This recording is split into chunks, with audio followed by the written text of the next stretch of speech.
If your dog keeps shaking the head, scratching the ears, or if you notice a bad smell coming from the ears, stop scrolling. Because today I'm not going to only show you how to clean your dog's ears safely at home, but I'm also answering a question I get all the time. Hey there, I'm Dr. Rafael Godoy, 5 years experience in clinic and 5 years in pet food industry, 2 years grooming as well. So today I want to show you my own dog's case, which is Gema's. She has dermatitis, and I came from Australia after living 3 years there, and now I'm going to change everything about my two golden retrievers, my Georgia and my cat. In this video, I'll show you step-by-step ear infection remedy for dogs using black tea and miconazole. I explain why black tea has antibacterial, antifungal, and anti-inflammatory properties, and how combining it with miconazole can help in mild cases of ear inflammation. And remember, this video is just for educational purposes only and does not replace your veterinary exam. If your dog shows pain, discharge, and swelling and bad smell, bad odor, consult your veterinarian.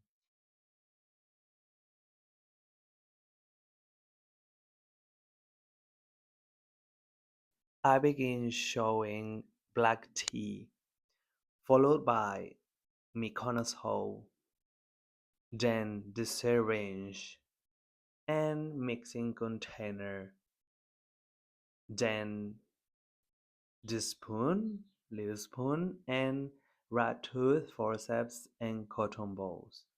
Each of these has a specific purpose in ear care. Next, I prepare the mixture.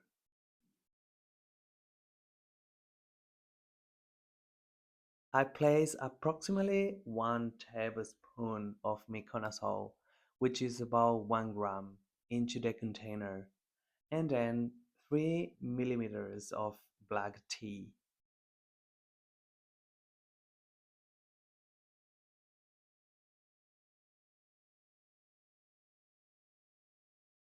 Black tea has important properties. First, it has antibacterial properties, which helps reduce bacterial load on the skin on the ear.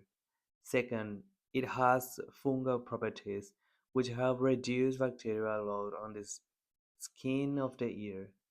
Second, fungal properties, which help control yeast, a very common cause of ear infection in dogs.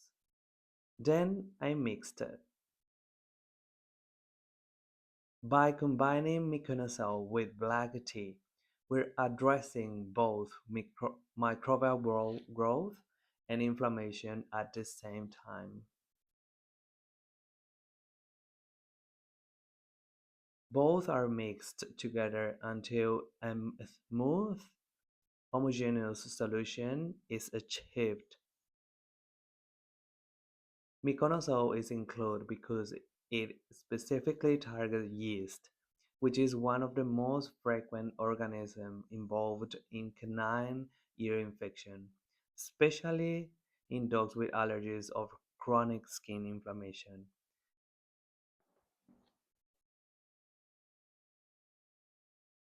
So now let's answer one of the biggest questions I get from one of you.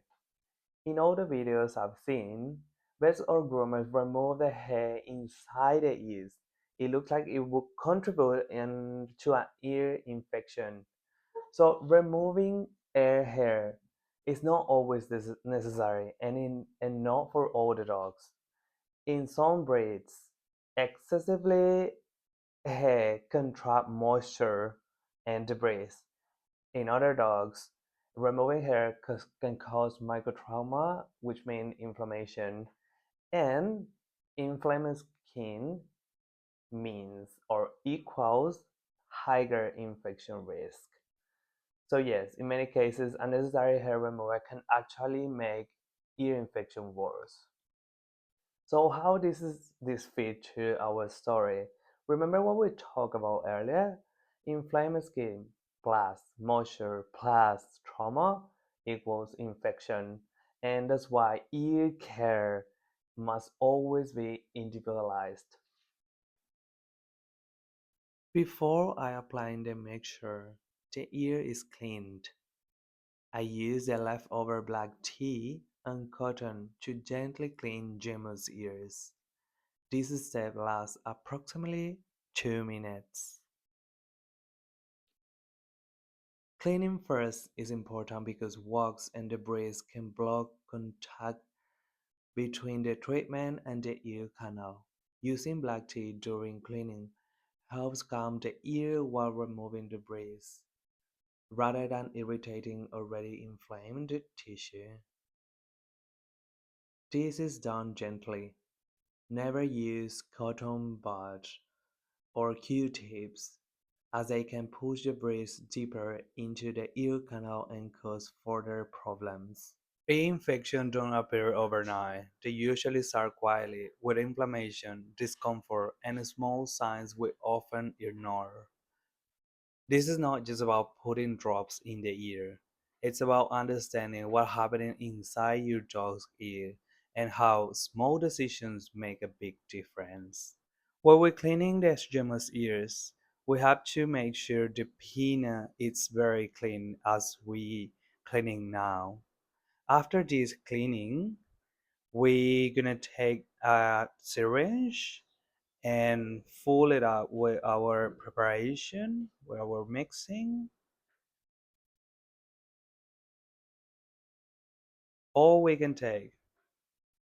And the reminder we can take it in the fridge and then use it. We now taking the air out and then going to 5 drops, 1, 2, 3, 4, 5 drops in the ears, and then a little massage of on the base of the ear. We do the same procedure in the other side of the ear as well. So most ear infections are not isolated problem. They are usually part of a bigger story: skin inflammation, allergies, moisture, yeast, bacteria. All of these are connected. When the skin barrier becomes compromised, the ear becomes a perfect environment for infection. This is why some dogs develop dermatitis first and then ear infection, and other dogs develop ear infection first and then chronic skin problems. The ear doesn't exist alone. It's an extension of the skin. We're doing the same procedure on the other side of the ear, taking the pinna out and putting the cotton on the rotten hoof and try to clean it as well, and then put the drops again. In Gemma's case, everything started with skin inflammation. Her skin became reactive, her immune response changed, and eventually her ears became involved. When dogs are uncomfortable, they don't just feel pain, they feel stress, frustration, and anxiety. That's why gentle handling, calm routines, and low irritation solutions matter so much. Ear care should never be aggressive or rushed. This is also why I choose solutions that calm inflammation first, instead of attacking to ear aggressively and creating more irritation. 1, 2, 3, 4, 5, and massaging on the base of the ear canal. And finally, recurring ear infections are not bad luck, they are signals. Signals that the skin, immune system, or environment needs attention. If your dog keeps struggling with ear problems, don't just treat the ear, look at the whole dog.